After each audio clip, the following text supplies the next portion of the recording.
આંખે ત્રિફળા દાંતે લૂણ, પેટ ન ભરીએ ચારે ખૂણ, અને જમીને ડાબે પડખે સૂએ, તે ઘરે વૈદ્ય ન જાય. અશ્વિન મહેતાની પોઝિટિવ વિચાર શ્રેણીના આ સુવિચાર આરોગ્યપૂર્ણ જીવનશૈલી વિશે બહુ મહત્વપૂર્ણ અને અનુભવી ઉપદેશ આપે છે.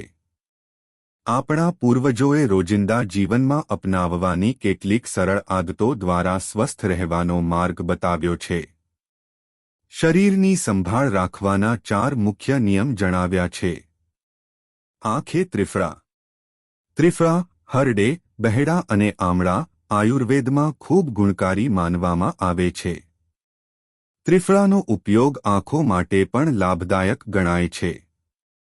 અર્થાત જે વ્યક્તિ આંખોની સફાઈ અને આરોગ્ય માટે ત્રિફળા જેવી ઔષધિનો ઉપયોગ કરે છે, તેની આંખો સ્વસ્થ રહે છે. દાંતે લૂણ. અહીં લૂણ એટલે મીઠું. પહેલાના સમયમાં લોકો દાંત સાફ કરવા માટે મીઠું અથવા મીઠું મસાલાવાળું દંતમંજન વાપરતા. મીઠાથી દાંત સાફ કરવાથી દાંત મજબૂત રહે છે અને મોઢાની સ્વચ્છતા જળવાઈ રહે છે. પેટ ન ભરીએ ચારે ખૂણ. અર્થાત ખાવા સમયે પેટ સંપૂર્ણ ભરાઈ જાય એટલું ખાવું નહીં. થોડું સ્થાન ખાલી રાખવું. આયુર્વેદમાં કહેવામાં આવે છે કે પેટનો એક ભાગ ખોરાક માટે, એક ભાગ પાણી માટે અને એક ભાગ ખાલી રાખવો જોઈએ. મર્યાદામાં ખાવાથી પાચન સારી રીતે થાય છે અને શરીર સ્વસ્થ રહે છે. અને જમીને ડાબે પડખે સૂએ. ભોજન કર્યા પછી થોડો આરામ કરવો અને થોડો સમય ડાબા પડખે સૂવું.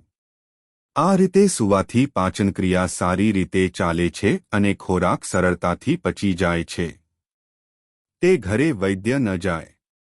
અર્થાત જે વ્યક્તિ આ 4 નિયમોનું પાલન કરે છે, તેને સામાન્ય રીતે બીમારી ઓછી થાય છે. એટલે તેને ડોક્ટર, વૈદ્ય પાસે જવાની જરૂર પણ ઓછી પડે છે. સ્વસ્થ રહેવા માટે મોટી દવાઓ કે ખર્ચાળ ઉપચારની જરૂર નથી. જો આપણે રોજિંદા જીવનમાં આંખોની સંભાળ, દાંતની સફાઈ, મર્યાદિત ભોજન, યોગ્ય આરામના થોડા સરળ નિયમો અપનાવીએ, તો શરીર સ્વસ્થ અને તંદુરસ્ત રહે છે. સાચી જીવનશૈલી અને નિયમિત આદતો જ સૌથી મોટી દવા છે. જે વ્યક્તિ પોતાના આરોગ્ય માટે આ નિયમો અપનાવે છે, તેને બહુ ઓછા રોગ થાય છે અને તે લાંબુ, સ્વસ્થ જીવન જીવી શકે છે.